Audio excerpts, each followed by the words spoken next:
கண்ணீர் எல்லாம் மறைந்து விடும். நன்றி டாடி, நன்றிப்பா. உங்கள் துக்கம் ஆமா, உங்கள் கவலைகள் கண்ணீர் எல்லாம் மறைந்து விடும். பிரியமானவர்களே, உங்கள் யாவருக்கும் அன்பின் வாழ்த்துக்கள். ஆண்டவரும் அருமைரட்சகருமாகிய இயேசுவின் நாமத்தில் வாழ்த்துகிறேன். உங்கள் சந்தோஷத்தின் நிகழ்ச்சிக்கு நான் உங்களை மறுபடியும் வரவேற்கிறேன். தொடர்ந்து இந்த நிகழ்ச்சியை பார்க்கிற உங்களை தேவன் ஆசீர்வதிப்பாராக. மற்றவர்களுக்கும் இந்த நிகழ்ச்சியை அறிமுகப்படுத்துங்கள். உங்களுடைய ஜெபம் எங்களுக்கு அவசியம். நீங்கள் தொடர்ந்து எங்களுக்காக ஜெபித்து வருகிறீர்கள் என்று நான் நம்புகிறேன். உங்களுடைய ஜெபங்களெல்லாம் எங்களை நினைத்து ஜெபித்து கொள்ளுங்கள். உங்களுக்காக நாங்கள் ஏதாவது ஜெபிக்க வேண்டும் என்று நீங்கள் விரும்பினால், ஆசைப்பட்டால் நீங்கள் எங்களை தொடர்பு கொள்ளுங்கள். உங்களுக்காக நாங்கள் ஜெபிப்போம். தேவன் உங்களுடைய வாழ்க்கையிலே பெரிய பெரிய அற்புதங்களை அவர் நிச்சயமாய் செய்வார். கவலையோடும் பாரத்தோடும் கண்ணீரோடும் இருக்கிற என் அன்பு சகோதரா, என் அன்பு சகோதரி, சோர்ந்து போக வேண்டாம். உங்களுடைய வாழ்க்கையில் தேவன் அதிசயமான காரியங்களை செய்ய வல்லமை உள்ளவராயிருக்கிறார். உங்களுக்காக தன்னை சிலுவையில் பலியாய் ஒப்பு கொடுத்த என் ஆண்டவர் உங்கள் வாழ்க்கையை ஆசீர்வதிக்க வல்லமை உள்ளவராயிருக்கிறார். நமக்காக தன்னையே பலியாய் கொடுத்தவர் நம்முடைய வாழ்வுக்கு தேவையான நன்மைகளை நமக்கு தராமல் இருப்பது எப்படி? நிச்சயமாய் நமக்கு கொடுப்பார், நம்மை ஆசீர்வதிப்பார். நாம் சோர்ந்து போக வேண்டாம், விசுவாசத்தில் உறுதியாயிருப்போம். இந்த தேவன் பெரிய காரியங்களை நமக்கு செய்வார். பிரியமானவர்களே, இன்றைக்கு நான் உங்களுக்கு கொண்டு வந்திருக்கிற தேவனுடைய வார்த்தை தேவதூதர்கள். நான் இன்றைக்கு பரலோகத்தினுடைய தூதர்கள், தேவ தூதர்களை குறித்து உங்களோடு கூட பேச விரும்புகிறேன். நம்முடைய வாழ்க்கையிலே, நம்முடைய ஆவிக்குரிய வாழ்க்கையிலே, நம்முடைய ஊழிய பாதையிலே கர்த்தருடைய தூதர்கள் எப்படியெல்லாம் செயல்படுகிறார்கள் என்பதை நாம் முதலாவது அறிந்து கொள்ளப் போகிறோம். மார்க்கு சுவிசேஷத்தில் 1:13 அவர் வனாந்தரத்திலே 40 நாள் இருந்து சாத்தானால் சோதிக்கப்பட்டு அங்கே காட்டு மிருகங்களின் நடுவிலே சஞ்சரித்து கொண்டிருந்தார். தேவ தூதர்கள் அவருக்கு ஊழியம் செய்தார்கள். இயேசு கிறிஸ்து வனாந்தரத்திலே 40 நாட்கள் உபவாசம் பண்ணி சாத்தானால் பல விதங்களில் சோதிக்கப்பட்டு அவர் வனாந்தரத்திலே காட்டு மிருகங்களோடு சஞ்சரித்து கொண்டிருந்தார். கர்த்தருடைய தூதர்கள், தேவனுடைய தூதர்கள் அங்கே அவருக்கு ஊழியம் செய்கிறார்கள். அப்ப கர்த்தருடைய தூதர்கள் இந்த பூமியிலே, இயேசு பூமியிலே தான் இருந்தார். தனிமையாக வனாந்தரத்திலே அவர் 40 நாட்கள் உபவாசம் பண்ணி அவர் ஜெபிக்கிறார்.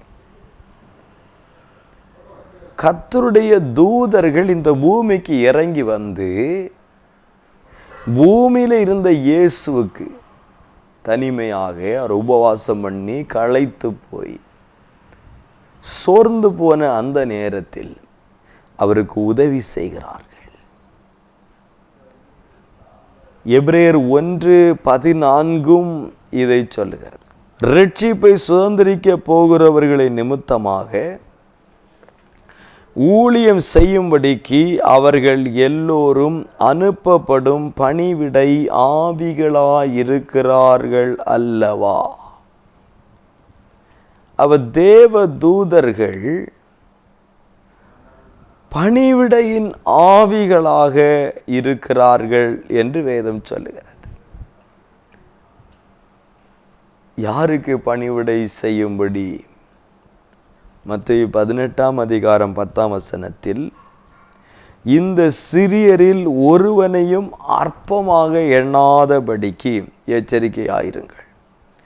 அவர்களுக்குரிய தேவதூதர்கள் பரலோகத்திலே என் பரம பிதாவின் சமூகத்தை எப்பொழுதும் தரிசிக்கிறார்கள் என்று உங்களுக்கு சொல்லுகிறேன். அப்ப யாருடைய தூதர்கள்?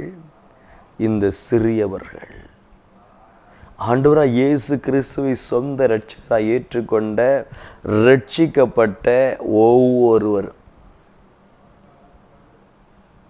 இவங்க யாரையும் நீங்க அற்பமா எண்ணிராதீங்க. ஒருவேளை பூமியில அவர்களுக்கு எந்த பலனும் இல்லை, ஆனால் இயேசு கிறிஸ்துவை ஏற்றுக்கொண்டு அவருடைய பிள்ளையா வாழ்றாங்க. அவங்களுக்கு இந்த பூமியில எதுவும் இல்லை, யாரும் இல்லைன்னு நீங்க நினைக்காதீங்க. எதுவும் சொல்லுது, அவர்களுக்கு தேவ தூதர்கள் இருக்கிறார்கள், அவர்களுக்கு பணிவிடை செய்யும்படி, அவர்களுடைய செய்தியை பரலோகத்துக்கும் பரலோகத்தினுடைய செய்தியை அவர்களுக்கு கொண்டு வரவும் தூதர்கள் இருக்கிறார்கள். அவர்களை பாதுகாக்கும்படி, அவர்களுக்கு எதிராக எழும்புகிற எந்த சத்துருக்களின் கிரியைகளை அழிக்கும்படி இவர்களுக்கு தேவ தூதர்கள் இருக்கிறார்கள் என்று வேதம் சொல்லுகிறது. இந்த நிகழ்ச்சியை பார்த்து கொண்டிருக்கிற அன்பு சகோதரா, என் அன்பு சகோதரி, நீங்கள் இந்த ஆண்டவராய் இயேசு கிறிஸ்துவை ஏற்றுக்கொண்ட ரட்சிக்கப்பட்ட ஒரு தேவனுடைய பிள்ளைகள் என்றால், உங்களுக்காக தேவ தூதர்கள் இந்த பூமியில் அனுப்பப்பட்டிருக்கிறார்கள். உங்களுக்காக தேவ தூதர்கள் உங்களோடு கூடையே இருக்கிறார்கள். உங்களுக்கு பணிவிடை செய்யும்படி, உங்களுக்கு உதவி செய்யும்படி, உங்களுக்கு ஊழியம் செய்யும்படி கர்த்தருடைய தூதர்கள் உங்களோடு கூட இருக்கிறார்கள் என்று வேதம் சொல்லுகிறது. உங்களோடு கூட இருக்கிற இந்த தேவ தூதர்கள் தினமும் பரலோகத்திற்கு போயிட்டு வருகிறார்கள். எப்பொழுதும் போயிட்டு வருகிறார்கள். என்னோடு எனக்காக என்னுடைய செய்தியை பரலோகத்துக்கு கொண்டு போகிறார்கள், பரலோகத்திலிருந்து எனக்கு செய்தி கொண்டு வருகிறார்கள். என் கூடவே இருக்கிறார்கள், எனக்காக இருக்கிறார்கள், எனக்காக கிரியை செய்கிறார்கள். நான் விரும்புகிறதை செய்கிறார்கள், நான் கட்டளையிடுவதை செய்வார்கள். தேவதூதர்கள் இருக்கிறார்கள். வேதம் சொல்லுகிறது, யோவான் 1:51 பின்னும் அவர் அவனை நோக்கி, வானம் திறந்திருக்கிறதையும் தேவதூதர்கள் மனுஷகுமாரனிடத்திலிருந்து ஏறுகிறதையும் இறங்குகிறதையும் நீங்கள் இது முதல் காண்பீர்கள் என்று மெய்யாகவே மெய்யாகவே உங்களுக்கு சொல்லுகிறேன். பாருங்க, வானம் திறந்திருக்கிறது, பரலோகம் திறக்கப்பட்டு பரலோகத்திலிருந்து தூதர்கள் இந்த பூமிக்கு இறங்கி வருவதையும் பூமியிலிருந்து தூதர்கள் ஏறி போவதையும் மனுஷகுமாரனிடத்திலிருந்து தூதர்கள் போவதையும் வருவதையும் நீங்க பார்ப்பீங்க என்று இயேசு சொல்லுகிறார். அப்போ கர்த்தருடைய தூதர்கள் கர்த்தருடைய பிள்ளைகளுக்கு பணிவிடை செய்யும்படி, விசேஷமாக ஜனங்களுடைய ரட்சிப்புக்காக பிரயாசப்படுகிறவர்களுக்கு உதவி செய்யும்படி, ஜனங்களுடைய ரட்சிப்புக்காக ஓடுகிறவர்களுக்கு உதவியா இருக்கும்படி, உழைக்கிற ஜனங்கள் தேசத்தின் ரட்சிப்பு, ஆத்துமாக்களின் ரட்சிப்புக்காக இரவும் பகலும் பிரயாசப்படுகிறவர்களுடைய பாதுகாப்பிற்காகவும் அவர்களுக்கு பணிவிடை செய்யவும் இந்த பூமியில் கர்த்தருடைய தூதர்கள் அனுப்பப்பட்டிருக்கிறார்கள்.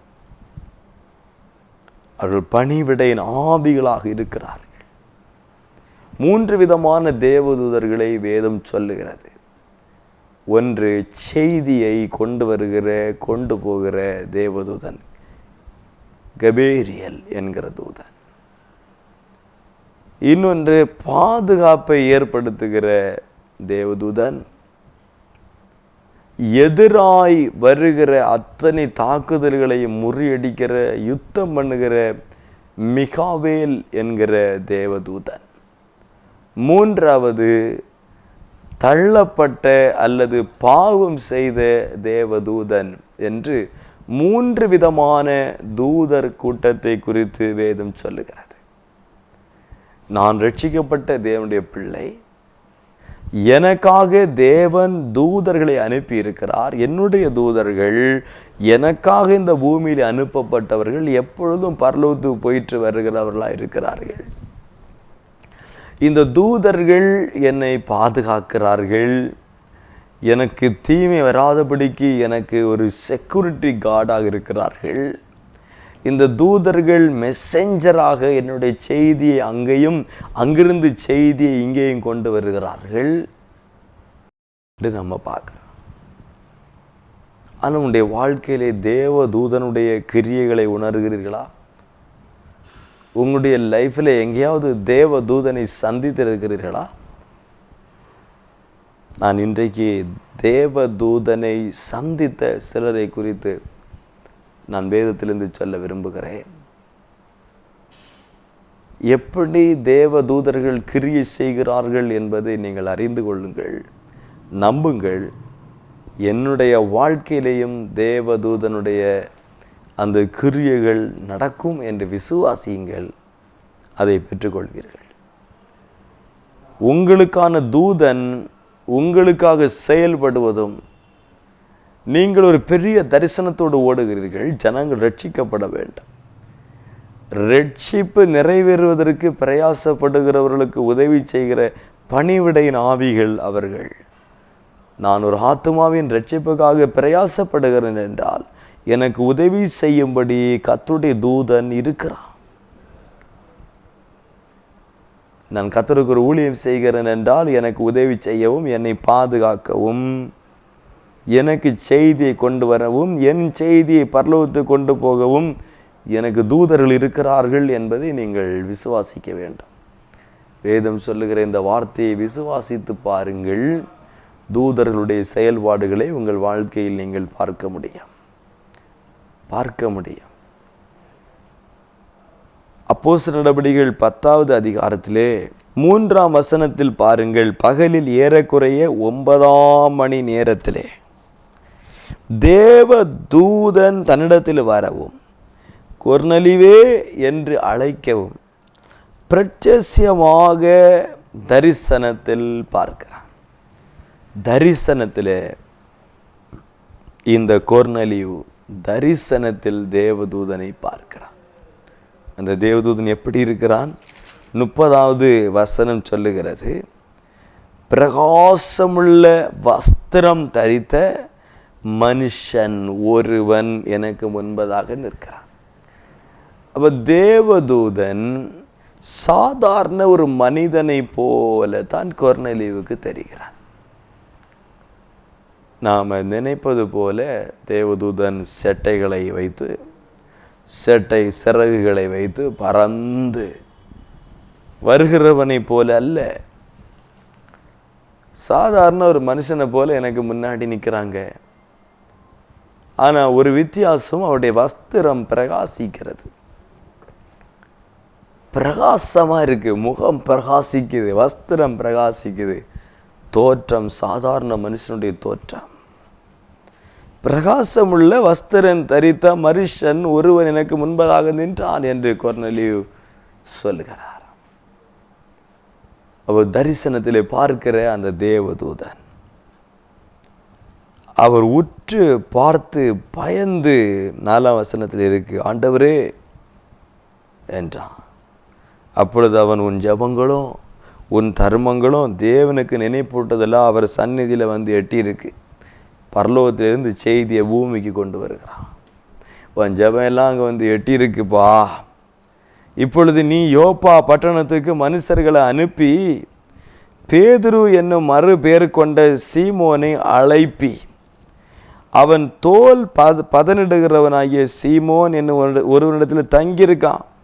அவனுடைய வீடு கடலோரத்தில் இருக்கிறது. நீ செய்ய வேண்டியதை அவன் உனக்கு சொல்லுவான் அப்படிங்கிற செய்தியை. பேதுருன்னு ஒருத்தன் இருக்கான், யோப்பா பட்டணத்தில் இருக்கான், கடற்கரை ஓரத்தில் வீடு இருக்கு. சீமோன் இந்த வீட்டில் தங்கி இருக்கான். நீ ஆளை அனுப்பி கூப்பிடு, நீ செய்ய வேண்டியதை அவன் உனக்கு சொல்லுவான். தேவதூதன் சொல்லிவிட்டு அவன் கடந்து போகிறான்.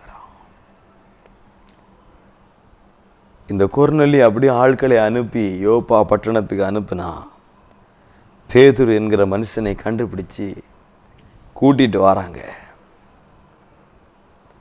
கண்டுபிடித்து அந்த பேதுருவை அழைத்து கொண்டு வராங்க. இந்த கொர்நேலியு என்ன செய்திருக்கிறார்னா 10ஆம் அதிகாரம் 24ஆம் வசனத்தில் செசரியா பட்டணத்தில் பிரவேசித்தார்கள். கொர்நேலியுவின் உறவு முறையாரையும் தன்னுடைய விசேஷித்த சிநேகிதர்களையும் கூட வரவழைத்து அவங்கள காத்திருக்கிறான். தன் வீட்டில் தன்னுடைய சொந்த பந்தங்கள் எல்லாம், தன்னுடைய நண்பர்கள் எல்லாரையும் கூப்பிட்டு உட்கார வச்சுட்டு இந்த கொர்நேலியு வெயிட்டிங் பேதுருவுக்காக. சொந்தக்காரங்களை எல்லாம் கூப்பிட்டு, நண்பர்களை எல்லாம் கூப்பிட்டு வீட்டில் உட்கார வச்சு கொர்நேலியு வெயிட் பண்ணிட்டு இருக்கான். பேதுரு வந்து அவர் பேசணும், பேதுரு வந்து பேச போகிற அதை கேட்கணும். எல்லாரையும் கூட்டி உட்கார வச்சுட்டு இருக்கும் பொழுது இந்த பேதுரு வருகிறார். வந்து இயேசு கிறிஸ்துவை குறித்து பேசுகிறார். 44ஆம் வசனத்தில் பேதுரு பேசி கொண்டிருக்கும் பொழுதே அதை கேட்ட எல்லார் மேலும் பரிசுத்த ஆவியானவர் வந்து இறங்கினார். பேதுரு பிரசங்கத்தை கேட்டுட்டு இருந்த எல்லார் மேலும் பரிசுத்த ஆவியானவர் வந்து இறங்கினார். 48ஆம் வசனத்தில் அவங்க எல்லாரும் ஞானஸ்தானம் பெறுகிறார்கள். பாருங்க, ஒரு கூட்டத்தை ஆண்டவர் ரட்சிக்க சித்தம் கொள்கிறார். அவர்கள் மேல் தம்முடைய ஆவியை ஊற்ற தீர்மானித்தார். அவர்களை ஞானஸ்தானத்துக்குள்ளே, ரட்சிப்புக்குள்ளே, பரிசுத்த ஆவியானவருக்குள்ளே நடத்துவதற்கு தேவ தூதன் உதவி செய்கிறார். கொர்நேலியு மூலமாக இது எல்லாமே நடந்தாலும் தேவ தூதன் இதன் பின்னணியில் இருந்து செயல்படுகிறார். அப்போ நாம் ஒரு மனுஷனுடைய ரட்சிப்புக்காக, ஒரு ஜனத்தின் ரட்சிப்புக்காக, ஒரு தேசத்தின் ரட்சிப்புக்காக நம்ம விரும்புவோமானால், பிரயாசப்படுவோமானால், அதுக்காக ஜெபிப்போம்னா, அதுக்காக உழைப்போம் என்றால் நிச்சயமாய் கர்த்தருடைய தூதன் நமக்கு உதவி செய்வார். இங்கே தேவதூதன் கொர்நேலியுடைய வாழ்க்கை தரிசனத்தில் வருகிறான். இன்னும் பாருங்க, மத்தேயு சுவிசேஷம் 1ஆம் அதிகாரம், மத்தேயு 1ஆவது அதிகாரம் 19-20 வாசிச்சிங்கன்னா, அவள் புருஷனாகிய யோசேப்பு நீதிமானாய் இருந்து அவளை அவமானப்படுத்த மனதில்லாமல் ரகசியமாய் அவளை தள்ளிவிட யோசனையாக இருந்தான். அதாவது மரியாளுக்கு, அன்னை மரியாவுக்கு நியமிக்கப்பட்டிருந்த புருஷனாகிய யோசேப்பு, மரியாள், கன்னி மரியாள் இப்பொழுது கர்ப்பவதியாக இருக்கிறாள் என்கிற செய்தியை கேள்விப்படுகிறாள். இந்த யோசேப்பு எப்படியாவது இந்த மரியாளை கழற்றி விட்டுறணும், கல்யாணத்துக்கு முன்னாடியே கர்ப்பம் தரித்திருக்கிறாள், சரியில்லை, இவளை விட்டுறணும் என்று தன் இருதயத்தில் தீர்மானித்து விட்டு வெளிப்படையாக மரியாளை ஒரு குற்றவாளியாக்கி அவன் இந்த பிரிந்து போக விரும்பலை, ரகசியமாக யாருக்கும் தெரியாமல் தள்ளி விட்டுறணும் அப்படின்னு நினச்சிட்டு இருக்கும் பொழுது 20ஆம் வசனத்தில் அவன் இப்படி சிந்தித்து கொண்டு இருக்கையில் கர்த்தருடைய தூதன் சொப்பனத்திலே அவனுக்கு காணப்பட்டு, தாவீதின் குமாரனாகிய யோசேப்பே, உன் மனைவியாகிய மரியாளை சேர்ந்து கொள்ள ஐயப்படாதே, அவளிடத்தில் உற்பத்தியாய் இருக்கிறது பரிசுத்த ஆவியினால் உண்டானது. பாருங்க, தேவதூதன் முழு உலகத்தின் ரட்சிப்புக்காக, இரட்சகராக இயேசு இந்த உலகத்தில் வருகிறார். முழு உலகத்தின் ரட்சிப்புக்காக இயேசு வருகிறார். அந்த யோசேப்பு அதை அறியாமல் இருந்தபோது, பரிசுத்த ஆவியினால் இயேசு உற்பவிக்கப்பட்டிருக்கிறார் என்று அறியாத போது, அதை யோசேப்புக்கு அறிவிக்கும்படி கர்த்தருடைய தூதன் இந்த யோசேப்பினுடைய சொப்பனத்திலே வெளிப்படுகிறார். சொப்பனத்தில் வந்து செய்தியை, ரகசியத்தை, வெளிப்பாட்டை தேவதூதன் கொடுக்கிறான். லூக்கா சுவிசேஷம் 1ஆம் அதிகாரத்தில், பரிசுத்த லூக்கா சுவிசேஷம் 1ஆம் அதிகாரம் 26வது வசனத்திலிருந்து நம்ம படிக்கும்போது, 6ஆம் மாதத்தில் கேப்ரியல் என்னும் தூதன் கலிலியாவில் உள்ள நாசரேத் என்னும் ஊரிலே தாவீதின் வம்சத்தானாகிய யோசேப்பு என்கிற நாமமுள்ள புருஷனுக்கு நியமிக்கப்பட்டிருந்த ஒரு கன்னிகை இடத்தில் தேவனாலே அனுப்பப்பட்டான். அந்த கன்னிகையின் பேர் மரியாள். இங்கே சொப்பனமும் இல்லை, தரிசனமும் இல்லை, மரியாளுடைய வீட்டுக்கு டைரக்டா தேவதூதன் இறங்கி வருகிறான். 28ஆம் வசனத்தில் இருக்கு, லூக்கா 1:28. அவள் இருந்த வீட்டில் தேவதூதன் பிரவேசித்து, கிருபை பெற்றவளே வாழ்க, கர்த்தரோடு கூட இருக்கிறார், ஸ்திரீகளுக்குள் நீ ஆசீர்வதிக்கப்பட்டவள் என்றான். இங்க பாருங்க, தேவதூதன் நேரடியா மரியாள் இருந்த வீட்டுக்குள்ள வந்து மரியாளை வாழ்த்துகிறார். அவள் அதை கண்டு வார்த்தையினாலே கலங்கி வாழ்த்து எப்படிப்பட்டதோ என்று சிந்தித்து கொண்டிருந்தாள். இப்ப தேவதூதன் அவளை நோக்கி, மரியாளை பயப்படாதே, நீ தேவனிடத்திலே கிருபை பெற்றாய். பயப்படாத, நீ கிருபை பெற்றாய் என்கிறதை சொல்லி, பரிசுத்த ஆவியான உன்மேல் வருவார், உன்னதமானுடைய பலன் உண்மையில் நிலையிடும், அதனால் உன்னிடத்தில் பிறக்கும் பரிசுத்தம் உள்ள தேவனுடைய குமாரன் எனப்படும் என்று செய்தியை, பரலோகத்தினுடைய செய்தியை இந்த பூமியில நேரடியா மரியாளுடைய வீட்டுக்கே வந்து தேவதூதன் சொல்லிவிட்டு போகிறார். பாருங்க, ஜனங்கள் ரட்சிக்கப்படணும், தேசங்கள் ரட்சிக்கப்படணும், எல்லா ரட்சிக்கப்படவும் சத்தியத்தை அறிகிற அறிவடை அவர் சித்தமுள்ளவராயிருக்கிறார். அந்த தேவ சித்தத்தை நிறைவேற்றுவதற்கு இங்கே கர்த்தருடைய தூதன் தன்னுடைய வேலையை அவர் சொப்பனத்தில், ரகசியத்தில், தரிசனத்தில் நேரடியாக வெளிப்படுத்தி தேவ திட்டம் நிறைவேறுவதற்கு யோசேப்பையும் மரியாளையும் ஆயத்தப்படுத்தினதை பார்க்குறோம். கொர்நேலியுவை ஆயத்தப்படுத்தினதை பார்க்குறோம். இதுதான் தேவதூதர்களுடைய கிரியைகள். தேவதூதர்கள் அப்படி கிரியை செய்கிறார்கள். ஒரு நாள் சபையிலே ஒரு தாயார் ஜெபிக்கும்படியாக வந்தார்கள். அவருடைய தகப்பனார் மகளை கூட்டிக் கொண்டு வந்தார்கள். அவர்களுக்கு சில வருடமாக சரீரம் முழுவதும் பலவீனங்கள், பலவிதமான நோய்கள், பாதிக்கப்பட்டவர்கள். அவங்க வந்தபோது ஒரு 3 மாதமாய் தொடர்ச்சியாக இருமல், ஒரு நிமிஷம் கூட அந்த ஓய்வு கிடையாது, இரவு தூக்கம் இல்லை, பகலெல்லாம் அவங்க இருமி இருமி இருமி இருமி ஓய்வில்லை, சரீரம் களைத்து போய் கொடிய வேதனை. கணவனார் இவன் எனக்கு மனைவியே இல்லை, வேண்டாம் என்று விட்டு, 2 பிள்ளைகள் இருக்குது, வேண்டாம் எங்களுக்கு அம்மாவே இல்லை என்று விட்டுட்டாங்க. சில வருடமாக தன் தாயாருடைய வீட்டிலே தங்கியிருந்து இந்த சகோதரி யாருக்கும் வேண்டாம் என்று ஒதுக்கப்பட்ட நிலைமையிலே அவங்க ஒரு வாழ்க்கை வாழ்ந்தாங்க. இப்போ இவங்க தங்களுக்கு ஒரு விடுதலைக்காக அவர்கள் ஒரு காரியத்தை தேடி வந்தார்கள். அங்கே வந்தபோது அவர்களுக்கு அந்த எதிர்பார்த்த விடுதலையோ சுகமோ கிடைக்கவில்லை. மிகவும் கவலையோட அவங்க இனி வீட்டுக்கு போகலாம் என்று வெளியே வந்தபோது, காத்து நின்றபோது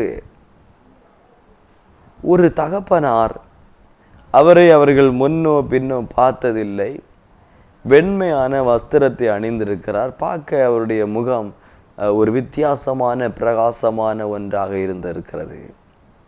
அவர் சொன்னார், நீங்கள் எங்கெல்லாமோ அலைந்து உங்களுக்கு விடுதலை சுகம் கிடைக்கவில்லை இல்லையா? அங்கே பாருங்கள், அந்த தூரத்திலே ஒரு ஆலயம் தெரிகிறது, அந்த ஆலயத்திற்கு போங்கள், அங்கே போய் ஜெபம் பண்ணுங்கள், உங்களுக்கு நிச்சயமாக சுகம் கிடைக்கும் என்று சொல்லியிருக்கிறார். இதை கேட்ட உடனே அந்த தகப்பன், அந்த மகள், அவருடைய இருதயத்தில் நம்பிக்கை வருகிறது. அவர்கள் கிறிஸ்தவர் அல்லாத மாற்று மதத்தை சார்ந்தவர்கள். அப்போ அவனுடைய இருதயத்தில் ஒரு நம்பிக்கை வந்தது. அவர்கள் ஆலயத்துக்கு வந்தார்கள். பயந்து பயந்து உள்ளே வந்தவர்கள், ஐயா எங்களுக்காக ஜெபிப்பீர்களா என்று கேட்டார்கள். எனக்கு இப்படிப்பட்ட ஒரு பாதிப்பு இருக்குது, சில வருடங்களாக இந்த பிரச்சனை, இது ஒரு பிசாசனுடைய போராட்டம் என்று எனக்கு விளங்குகிறது, எனக்கு விடுதலை வேண்டும், ஜெபிப்பீர்களா என்று கேட்டுக்கொண்டாங்க. அவர்களுக்காக ஜெபித்த போது, அந்த சகோதரிக்காக ஜெபித்த போது அவங்களுக்குள்ள இருந்த ஒரு அசுத்த ஆவி மிகவும் மூர்க்கமாய் கத்த ஆரம்பித்தது. நான் போகவே மாட்டேன், எத்தனை வருஷமாக இந்த சகோதரிக்குள்ள நான் இருக்கிறேன், நீ என்னை விரட்டிடுவியா என்று என்னிடத்தில் அது எதிர்த்த போது, நான் இயேசுவின் நாமத்தில் போய்விடு என்று கட்டளையிட்ட போது அந்த அசுத்தாவி துரத்தப்பட்டது. அந்த சகோதரி பரிபூர்ணமான விடுதலையை பெற்றுக்கொண்டார்கள், சுகமாயிருக்கிறார்கள். ஆனால் இன்றைக்கு வரைக்கும் அவர்களை இந்த ஆலயத்துக்கு பொங்கல் என்று அனுப்பினது யார் என்று தெரியவில்லை. அவரை அதற்கு முன்னவோ பின்னவோ யாரும் பார்க்கவில்லை. இப்படித்தான் தேவனுடைய தூதர்கள் ஆங்காங்கே கிரியை செய்து கொண்டே இருக்கிறார்கள். நாம் விசுவாசித்தால் நம்முடைய வாழ்க்கையிலே, நம்முடைய ஆவிக்குரிய வாழ்க்கையிலே, நம்முடைய ஊழிய பாதையில் தேவ தூதனுடைய பலத்த விதமான கிரியைகள் இருக்கும். நம்மை அறியாமலேயே நம்முடைய வாழ்க்கையிலே, நம்முடைய ஊழியங்களிலே, நம்முடைய குடும்பங்களிலே தேவதூதர்கள் கிரியை செய்கிறார்கள். தேவதூதர்கள் நமக்காக இந்த பூமியில் வைக்கப்பட்டிருக்கிற பணிவிடையின் ஆவிகள். யூதாவின் புஸ்தகம் 1 அதிகாரம் 9 பிரதான தூதனாகிய மிகாவேல் என்று எழுதப்பட்டிருக்கிறது. அப்ப மிகாவேல் என்கிற தூதன் ஒரு பிரதான தூதன், பாதுகாப்புக்காக வைக்கப்பட்டிருக்கிறார். சங்கீதம் 91:11 உன் வழிகளெல்லாம் உன்னை காக்கும்படி உனக்காக தம்முடைய தூதர்களுக்கு கட்டளையிடுவார் என்று இருக்குதில்ல. அப்போ தேவ பிள்ளைகளாகிய நாம் பாதுகாக்கப்படுவதற்கு தூதன் வைக்கப்பட்டிருக்கிறார். நம்முடைய வழிகளெல்லாம் நம்மை காக்கும்படி, நம்முடைய பாதம் கல்லில் இடராதபடி அந்த தூதன் தன் கரத்தில் ஏந்தி கொண்டு போகிறான் என்று வேத வசனம் சொல்லுகிறதை நீங்கள் நம்புங்கள். நீங்கள் நம்புங்கள். நம்மை பாதுகாக்கும்படி தேவதூதர்கள் இந்த பூமியில் இருக்கிறார்கள். ஒரு முறை நான் என்னுடைய பைக்கிலே வேகமாக ஒரு கூட்டத்தை நடத்துவதற்கு, ஒரு சபையிலே பிரசங்கம் பண்ணுவதற்கு, செய்தி கொடுப்பதற்காக நான் போய்கொண்டிருந்தேன். யாருமில்லாத ஒரு இருளான பகுதி, திடீரென்று ஒரு நாய் குறுக்கே சாடினது. என்னுடைய பைக் அந்த நாயின் மேலே மோதி விட்டது. என்னுடைய பைக் என்னுடைய கண்ட்ரோலை தாண்டி அது கீழே விழப்போகிறது. நானும் விழப்போகிறேன்.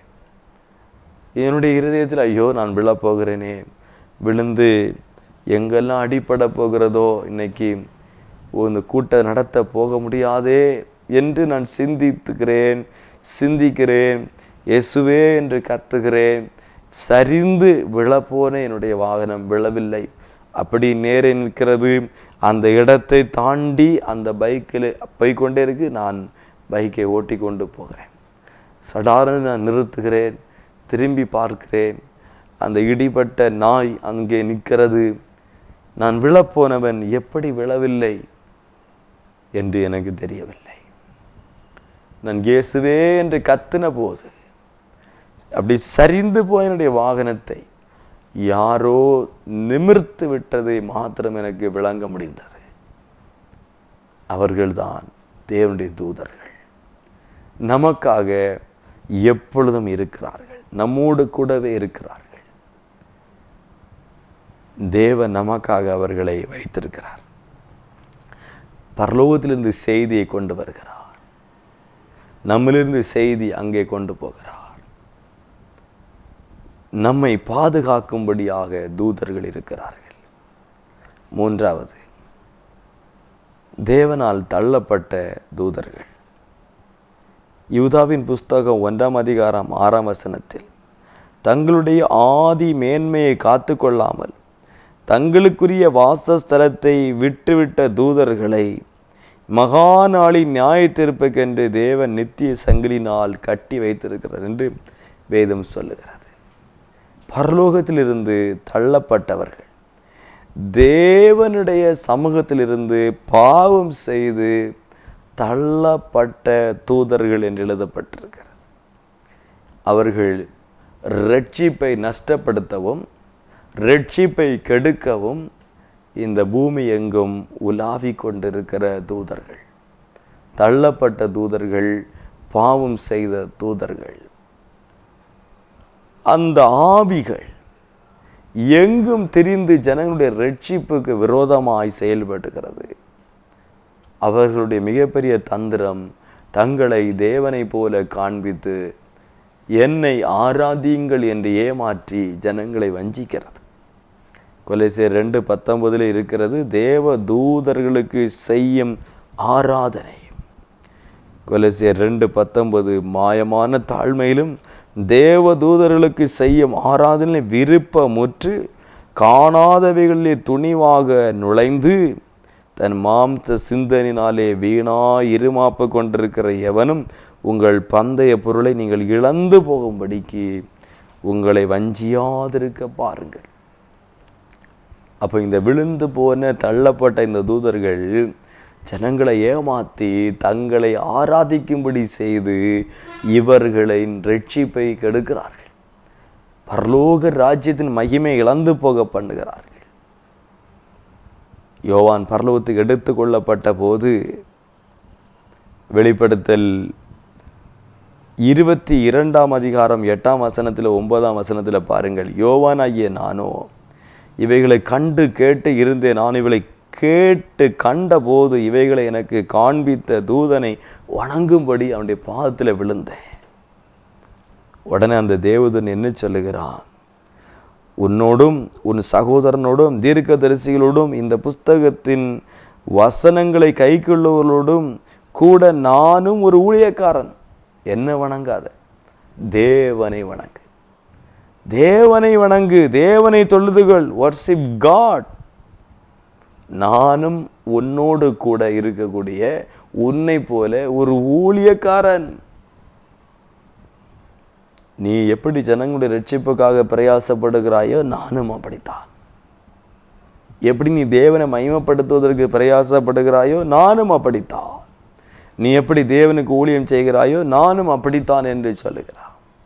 ஆகையால் தேவ தூதர்கள் வணக்கத்துக்கோ ஆராதனைக்கு உரியவர்கள் அல்ல.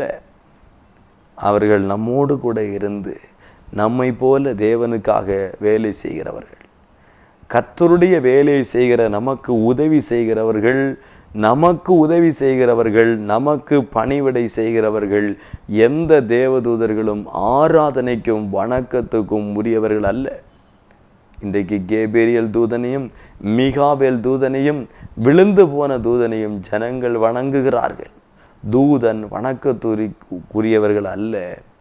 தூதர்களை சிருஷ்டித்த சர்வ வல்லமையுள்ள தேவனாகிய கர்த்தர் ஒருவரே ஆராதனைக்கும் வணக்கத்துக்கும் உரியவர்.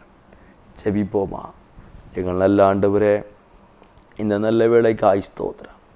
பரலோக தூதர்கள் எப்படி கிரியை செய்கிறார்கள், எப்படி இருக்கிறார்கள் என்கிற காரியத்தை இன்றைக்கு அறிந்து கொண்டான். தேவ தூதர்களுக்கு செய்யும் ஆராதனை நாங்கள் விட்டுவிட்டு தேவனுக்கு ஆராதனை செய்கிறவர்களாக மாற்றப்படட்டும். இன்றைக்கு இந்த சத்தத்தை கேட்டுக்கொண்டிருக்கிற ஒவ்வொருத்தருடைய வாழ்க்கையிலையும் கர்த்தருடைய தூதனுடைய பாதுகாப்பும், தூதன் கொண்டு வருகிற செய்தியும், இவர்களுடைய செய்தியை பரலோகத்துக்கு கொண்டு போகிற அந்த அனுபவத்தை அறியட்டும், உணரட்டும், பார்க்கட்டும், பெற்றுக்கொள்ளட்டும். விழுந்த தூதர்களை வணங்குகிற அனுபவத்திலிருந்து விடுதலை ஆகட்டும். அவனுடைய தந்திரமான வலையிலிருந்து அகப்படாதபடி பாதுகாக்கப்படட்டும். உம்முடைய கரத்தில் ஒப்பு கொடுக்கிறேன், ஆசீர்வதிங்க. இயேசுவின் நாமத்தில் ஜெபிக்கிறோம் நல்ல பிதாவே, ஆமேன், ஆமேன். கர்த்தர் உங்களை ஆசீர்வதிப்பார். உங்கள் துக்கம் சந்தோஷமாய் மாறும். ஆமேன். சந்தோஷமாய் மாறும். உங்கள் கவலைகள் கண்ணீர் எல்லாம் மறைந்து விடும். நன்றி டாடி, நன்றிப்பா. உங்கள் துக்கம், ஆமா, உங்கள் கவலைகள் கண்ணீர்